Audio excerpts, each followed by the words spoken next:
Pessoal, para facilitar todo o nosso entendimento aqui, quando se fala de movimentos das placas tectônicas, nós podemos dividi-los em dois grandes agrupamentos de movimentos. Um deles são os movimentos dos quais a crosta se movimenta verticalmente, quando a crosta soergue e se rebaixa. Esse processo aqui ele é chamado de epirogênese. Então esse soerguimento e rebaixamento da crosta de forma vertical é chamado de epirogênese ou movimento epirogenético. Por sua vez, o movimento horizontal da crosta, seja ela se atraindo ou se afastando, ele é chamado de movimento orogenético.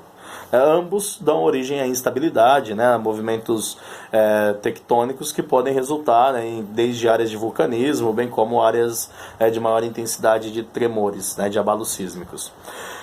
Vejam só, sabendo disso, a gente consegue entender por que algumas cidades históricas hoje encontram-se de forma submersa, bem como algumas regiões que outrora eram fundo oceânico hoje encontram-se na superfície. Isso está associado diretamente com os movimentos epirogenéticos. E, por sua vez, os movimentos orogenéticos eles podem se manifestar de três formas. Nós podemos ter o que são chamados de movimentos convergentes, o que nós chamamos de movimentos divergentes, e o que nós chamamos de movimentos conservativos ou transformantes, que é o caso, por exemplo, do que acontece na falha de San Andreas, nos Estados Unidos. Movimento transformante por conta das bordas dessas placas estarem se raspando constantemente, se transformando à medida que esse contato se materializa entre elas. Quando nós temos duas placas com densidades similares, o que acontece é que elas têm um processo autodestrutivo e uma encavala sobre a outra, formando uma grande cadeia montanhosa. Um exemplo é a formação do Himalaia, que teve um processo similar a isso que a gente acabou de falar. Por sua vez, nós temos alguns casos onde as placas têm densidades diferentes.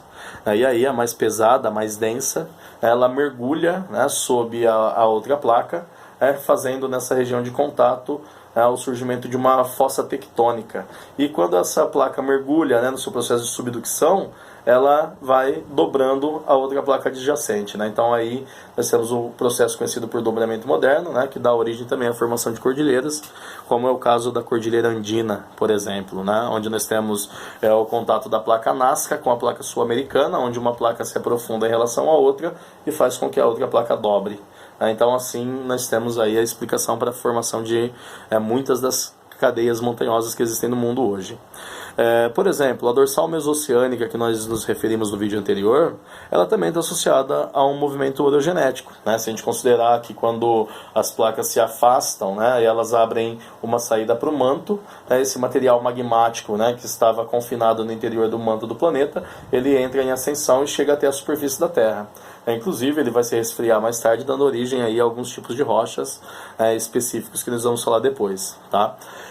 Mas todo esse processo, então, de movimentos horizontais, seja eles divergentes, dando origem à ascensão do magma e à formação de montanhas ou ilhas vulcânicas, por exemplo, ilhas oceânicas, nós temos também o processo convergente que, por sua vez, também dá origem a esses dobramentos.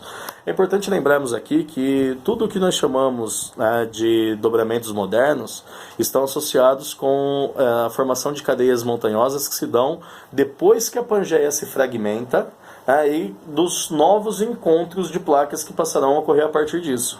Se a gente considerar que a Pangeia começa a se fragmentar mais ou menos 230, 240 milhões de anos atrás, isso realmente é muito recente para a história geológica da Terra.